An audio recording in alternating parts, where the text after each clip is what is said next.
బంగారు తెలంగాణ అంటే వాళ్ళ కుటుంబం అయింది కావచ్చు కానీ బంగారు కుటుంబం కానీ తెలంగాణ ప్రజలు అయితే బంగారు వాళ్ళు కాలేదు. ఊరే విషయంలో కొంచెం లేట్ అవుట్ లో మాకు తిప్పలైంది. ఈ మేడిగడ్డల ఆరుకచ్చుకోవడం, ఉసుక కోరీలల్లా దందా చేయడం, లారీల దందా చేయడం, ఇవన్నీ చేసి 1000 కోట్లు సంపాదించి మనం అద్దాల మెడలు కట్టుకున్నారు. నమస్తే, నా పేరు నాగుల రాజయ్య. వ్యవసాయం చేస్తాం. బాగానే నడుస్తుంది.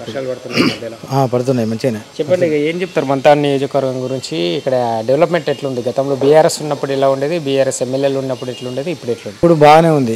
బీఆర్ఎస్ ప్రభుత్వం ఉన్నప్పుడు వాళ్ళు కరెంటు కేసులు అయ్యేది, ఇండ్ల మీద మీటర్లు లేని ఇండ్ల మీద కరెంటు కేసులు అయ్యేది. ఏది కూడా చక్కగా జరగలేదు. వడ్ల కొనుగోలు కాడ మార్కెట్లలో కూడా బాగా మన దోపిడీ ఉండేది. ఏది 10 కిలోలు 20 కిలోలు క్వింటల్కి కట్ చేసేది. వాళ్ళు ఏది కూడా ఒకరికి పెళ్ళైన జంటలకు ఒక్కరికి కూడా రేషన్ కార్డు ఇవ్వలే. ఇప్పుడు రుణమాఫీ అన్న రుణమాఫీ పూర్తి చేయలే బీఆర్ఎస్ గవర్నమెంట్ లో. ఇప్పుడు కాంగ్రెస్ గవర్నమెంట్ వచ్చిన కానుంచి రుణమాఫీ చేసిండ్రు, ఆ రేషన్ కార్డులు ఇచ్చిర్రు, సన్న బియ్యం ఇచ్చిర్రు. మళ్ళా ఇండ్లకు రుణమాఫీ అంటే మొత్తం 2 లక్షలు ప్రకటించుట్లా కొంత వరకు కొంత మిగిలిపోయారు. ఎందుకంటే కట్ ఆఫ్ డేట్ తోని. కానీ లేకపోతే 1,05,000 ఉంటే మొత్తం కంప్లీట్ అయిపోయింది. అయితే ఇప్పుడు ఈ వడ్లకు వరికి మార్కెట్ లో వడ్లు అసలే కటింగ్ లేదు. కటింగ్ లేకుండా పోతా ఉన్నాయి. మంచిగా పైసలు వస్తా ఉన్నాయి. 500 రూపాయల బోనస్ ఇస్తా ఉన్నారు. తర్వాత ఇప్పుడు ఇండ్లకు కరెంటు కూడా ఫ్రీ ఉంది. ఏది మా ఇంటికి బిల్లు కట్టుడే లేదు. మొత్తం జీరో బిల్. ఒక్క రేషన్ కార్డు కూడా ఇవ్వలేదు. దాదాపుగా ఇప్పుడు ప్రతి ఒక్కరికి రేషన్ కార్డు అనేది ఎంతమంది అయితే ఎదురు చూసారో ఊళ్ళో అందరికి రేషన్ కార్డు ఇచ్చారు. Complete ration card. Ration card తో పాటుగా ఇప్పుడు అందరికి సన్న బియ్యం ఇస్తా ఉన్నారు. చాలా బెటర్ గా ఉంది. సన్న బియ్యం ఇన్ని రోజులు అమ్మేది, కానీ ఒక్క గింజ కూడా అమ్మట్లేదు. అందరు తింటారా? మొత్తం తింటాను. క్వాలిటీ మేము ఏదైతే మేము వడ్లు పండించి పట్టించుకొని తినే వడ్లు ఉంటాయో అదే బియ్యం మేము ఇప్పుడు కంట్రోల్ నుంచి తింటున్నాం. బాగా కాదు అవి, అసలు అవి తింటే ఇక తినోడే లేదు. అమ్మిరు 5 రూపాయలకు 10 రూపాయలకు అట్లా అమ్మేసారు. ఇప్పుడు చాలా బాగుంది. డెవలప్మెంట్ విషయానికి వస్తే రోడ్లు మంచిగానే వేసిండ్రు. మస్తు మన కుల సంఘాలకు బిల్డింగ్స్ ఇచ్చిండ్రు. ఆ బ్రిడ్జిలు శాంక్షన్ అయినాయి. చాలా వరకు 2 సంవత్సరాలు కూడా పూర్తి కాలేదు. 2 సంవత్సరాలు పూర్తి కాకముందే చాలా మందికి ఇందిరమ్మ ఇళ్ళు స్టార్ట్ అయినాయి. అవి కొన్ని ఊళ్ళలో కంప్లీట్ అయినాయి. డబుల్ బెడ్రూమ్ ఒక్కటి కూడా లేదు. డబుల్ బెడ్రూమ్ లేదు. ఏదో 3 ఎకరాల భూమి అన్నారు. దళితుల కన్నా ఒక్క ఇల్లు కూడా ఇవ్వలేదు. ఒక్క ఎకరం కూడా ఇవ్వలేదు. ఆ డబుల్ బెడ్రూమ్ అనేది ఒక్కటి కూడా లేదు. బంగారు తెలంగాణ కాదు. బంగారు తెలంగాణ అంటే వాళ్ళ కుటుంబం అయింది కావచ్చు కానీ బంగారు కుటుంబం కానీ తెలంగాణ ప్రజలు అయితే బంగారు వాళ్ళు కాలేదు. చాలా నష్టపోయారు. కాంగ్రెస్ గవర్నమెంట్ వచ్చి దాదాపు ఇప్పుడు 2 సంవత్సరాలు కానే లేదు. 22 నెలలు అవుతుంది కావచ్చు. కానీ ఇప్పటికీ ఆ 10 సంవత్సరాల మందము చేసినంత తేడా కనిపిస్తుంది. తేడా కాదు, ఘోరంగా తేడా కనిపిస్తుంది. మస్తు వర్క్ జరిగినాయి. కోట్ల రూపాయల వర్క్స్. ఒక్కొక్కటి రోడ్లు ఎటువంటి రోడ్లు వేస్తారు. ఊరియా విషయంలో కొంచెం లేట్ అవుట్ లో మాకు తిప్పలైంది ఊరియా కోసం.